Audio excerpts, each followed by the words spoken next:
English subtitles 有求文字幕。どうもこんにちは。ジェニュエンウォッチです。よくセイコーの時計でパディっていうのを見かけると思うんですが、皆さんパディって何かご存知ですか？簡単に説明すると、スクーバダイビングのための教育や開発のために存在する組織です。なんと6割のダイバーがパディの教育カリキュラムを使っているとか。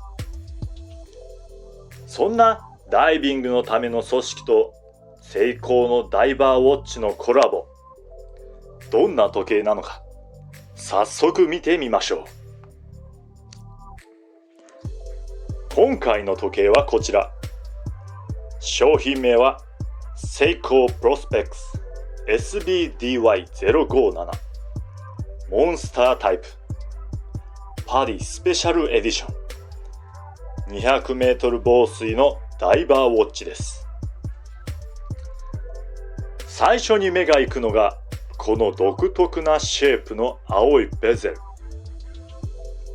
この12時の位置には赤い印象的なマークと夜光塗料が。ベゼルの材質はステンレス。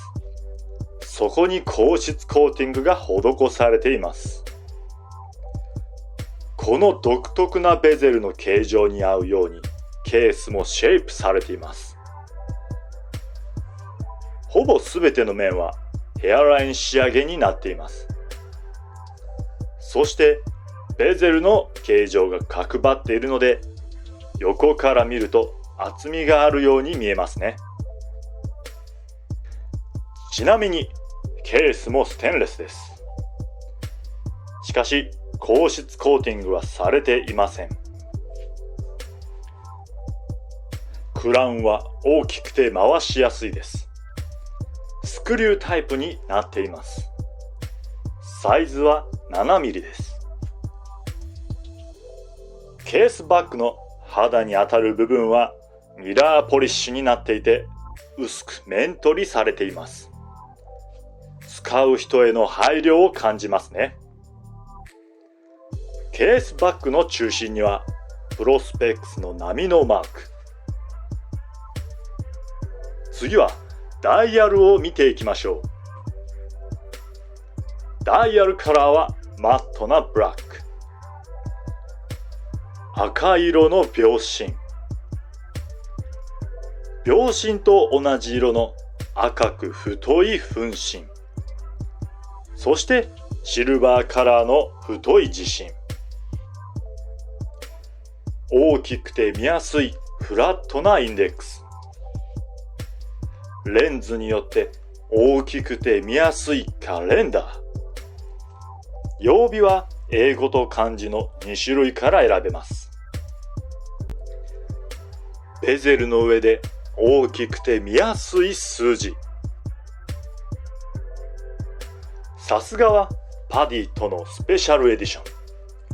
海の中で必要な機能が見やすく、そしてかっこいい。逆回転防止ベゼルになっているので回してみます。角が立ったベゼルで形もデコボコしているのでかなり回しやすいです。ただこのケースとの隙間にゴミが入りやすそうな形状になっていますね。バンドはこのような形状。一つ一つのコマは小さく腕にフィットしそうです。バックルはこのようなダブルロックタイプ。ダイバーエクステンダーという長さを変える機能がバックルにはついています。使いやすいのでしょうか？ここにケースサイズを示しておきます。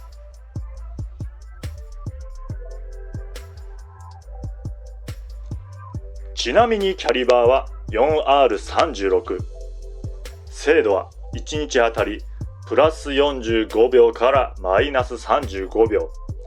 最大で41時間駆動します。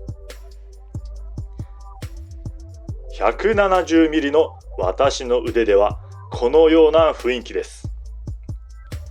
重さが 186g でずしっと重たく感じます。